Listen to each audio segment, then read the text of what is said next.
Oi, o nosso grupo é composto por mim, Juliana de Moraes, Lorena Galvão, Jennifer Lima, Bianca Silva, Rafael Moraes, Matheus Rezende e Yuri Cailó. Bom, o tema que a gente escolheu foi a pesquisa sobre a satisfação universitária sobre os cursos oferecidos pela universidade. A gente fez a pesquisa por meio de um formulário do Forms, a qual foi passado entre os alunos da nossa universidade, entre nossos amigos, enfim, com o objetivo da gente compreender o lado do aluno, compreender o lado do universitário.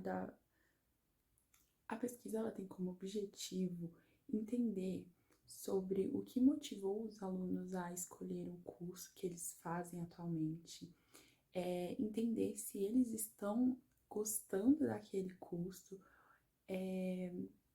além de saber sobre a pós-faculdade, se eles vão querer ingressar mesmo nessa carreira, no ramo escolhido, e entender se eles estão buscando, como, por exemplo, estágios para estar participando mais. Eu vou falar sobre o objetivo de cada pergunta que a gente colocou no formulário. A primeira pergunta é qual a sua idade. Os dados dessa pergunta ajudam a entender se diferentes faixas etárias possuem percepções distintas a respeito do curso ou não. A segunda pergunta é qual o seu curso. Essa pergunta ajuda a segmentar os resultados de acordo com os programas acadêmicos específicos a respeito de cada curso. A terceira pergunta é sobre qual a sua expectativa antes de entrar na faculdade, né, no curso que você escolheu.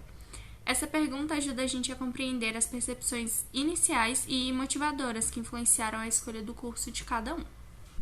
Quarta pergunta: o curso está atendendo a sua expectativa? Essa pergunta visa avaliar a correspondência entre os interesses iniciais de cada aluno e a experiência real durante o curso. Quinta pergunta: faz estágio? Se sim, começou em qual semestre? Essa pergunta busca atender à experiência prática e à integração do aluno no mercado de trabalho. A sexta pergunta: o que motivou a escolha do seu curso? Essa pergunta visa entender os fatores decisivos na decisão da escolha do curso e identifica também os padrões de escolhas que foram utilizados, os interesses comuns. Sétima pergunta: está cursando a sua primeira opção? Essa pergunta ajuda a avaliar o alinhamento entre as escolhas iniciais do estudante e o curso atual. Oitava pergunta: faria algum outro curso? Se sim, qual? Essa pergunta visa avaliar a possibilidade de mudança e os interesses acadêmicos de cada aluno. Pergunta 9: qual a sua expectativa salarial sobre o curso? Essa pergunta visa compreender as inspirações profissionais e financeiras de cada estudante. O nosso trabalho ele busca realizar uma capacitação de dados qualitativos acerca do grau de satisfação dos estudantes de diversos cursos da Universidade Católica de Brasília, com os diferentes cursos ofertados pelas instituições universitárias, sejam elas tanto privadas como particulares, também sendo realizado a posterior separação e tratamentos dos dados para a interferência gráfica e posteriores reflexões finais. Então, qual é o nosso intuito? Nosso intuito é saber se os alunos estão realmente satisfeitos com o que a faculdade está oferecendo. Se tudo que ela prometeu que elas estão cumprindo, tudo que ela prometeu e como é que fala? E se a qualidade dos cursos são realmente tudo isso que eles falam. Tipo assim, no meu caso, que eu faço contabilidade, tudo que eles prometeram, eles estão atendendo muito bem. Até agora eu não tenho nada a reclamar. Então, a gente quer mais saber isso. O intuito da gente é saber mais se a faculdade está sendo realista com a gente. Entendeu? Se quando a gente entra no curso, se esse curso é realmente tudo isso que eles falam, se é bom do jeito que eles prometem, né? Então, a gente quer mais saber sobre se o ensino é bom, se tem uma boa qualidade, se os cursos são realmente os cursos, por exemplo, de práticas, como da área da saúde, são realmente bons no jeito de como é que fala, de estruturas, tem todos os equipamentos necessários. E se as pessoas estão gostando. Então é mais isso. Bom, eu vou falar sobre os números dos nossos resultados da pesquisa de campo. A gente conseguiu ali um valor de 73 pessoas, tá? Para essa pesquisa de campo, é a nossa amostra. E os valores foram a média de idade, né? Em relação à pergunta, qual a sua idade? A média foi 21 anos, a amplitude total foi 14, a moda foi 19, o primeiro quartil foi 19, o segundo quartil foi 21, juntamente com a mediana também 21, e o terceiro quartil foi 23. Agora, partindo para os demonstrativos das medidas de dispersão. Quanto à mesma pergunta, né, qual a sua idade, o desvio padrão foi de 3,21 negativo, a assimetria foi de 1,38 e a curtose de 1,63. Bom, eu vou explicar como que funciona o cálculo, né, de cada uma dessas medidas. No caso da média, a média a gente pega todos os valores, certo? Foram 73 respostas. A gente vai pegar os valores dessas 73, no caso se tratando de idade, né? A gente soma todas as idades e a gente divide pelo número de itens, pelo número de respostas. No caso, a gente divide por 73. Daí a gente obteve a nossa média. Sobre a amplitude total, basicamente a amplitude é a nossa diferença entre o número maior e o número menor. Se o número maior foi 30 e o número menor foi 18, a gente pega 30 menos 18 e essa vai ser a nossa amplitude total. Em se tratando da moda, bom, como o próprio nome diz, a moda refere-se aos que mais se repete, né? Porque, bom, a moda é uma coisa que permanece ali em repetição. Quando alguém fala que uma roupa está em moda, é porque tem muitas pessoas usando, então é uma coisa que se repete com frequência. Então, sobre a moda, concluindo, a moda é o número que mais se repete. A gente vai fazer ali, a gente vai distribuir os valores numa linha, né, para a gente poder olhar todos os valores das idades, e a gente vai pegar o número que mais se repete. Se tratando do primeiro quartil. Bom, o primeiro quartil é o valor abaixo do qual está localizado o 25%, né? Pensa-se no quartil como 1 de 4. Então, uma parte de 4, em se tratando de um percentual 100, é 25, certo? E aí a gente encontra o valor que divide os 25% inferiores. Sobre o segundo quartil, né, ou a mediana, o segundo quartil é a mediana pelo que o nome diz, né? É o valor que divide o conjunto de dados ao meio quando organizado em ordem crescente. Basicamente, é o que está no meio. Sobre o terceiro quartil, também chamado de Q3. O terceiro quartil, né, é o valor que está localizado ali no 75%. Usando o mesmo raciocínio do primeiro quartil, né, entende-se que são 4 partes e o terceiro quartil se refere a 3 de 4. Portanto, seria, no caso, 3 partes de 100%, totalizando 75%. Para calcular esse Q3, a gente organiza, né, os dados em ordem crescente e a gente encontra o valor que divide os 75% inferiores.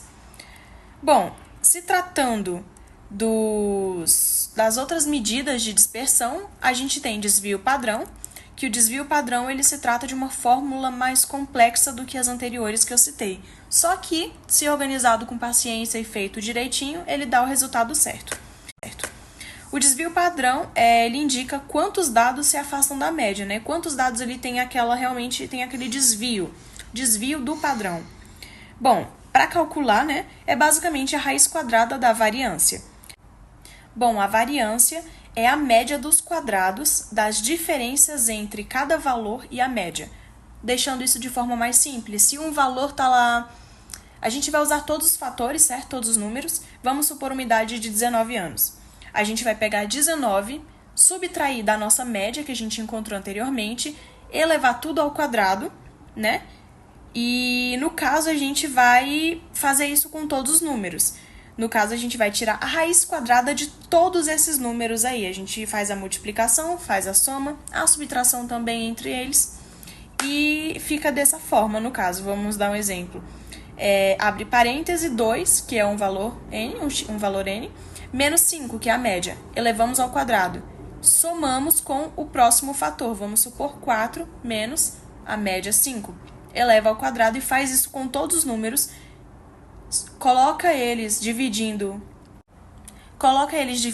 pelo número de itens, né? E aí a gente vai tirar uma raiz quadrada de tudo isso. A gente faz essa divisão ali pelo número de itens e a gente tira a raiz quadrada. Isso vai ser o desvio padrão. Sobre a assimetria, ela basicamente vai medir uma falta de simetria em uma distribuição, né? Uma distribuição simétrica tem assimetria zero. Uma assimetria negativa, por exemplo, ela indica que a cauda esquerda da distribuição é mais longa ou mais pesada do que a cauda direita, e vice-versa, né? No caso, quando se tratando de uma assimetria positiva, a cauda vai ser o contrário do que a assimetria negativa.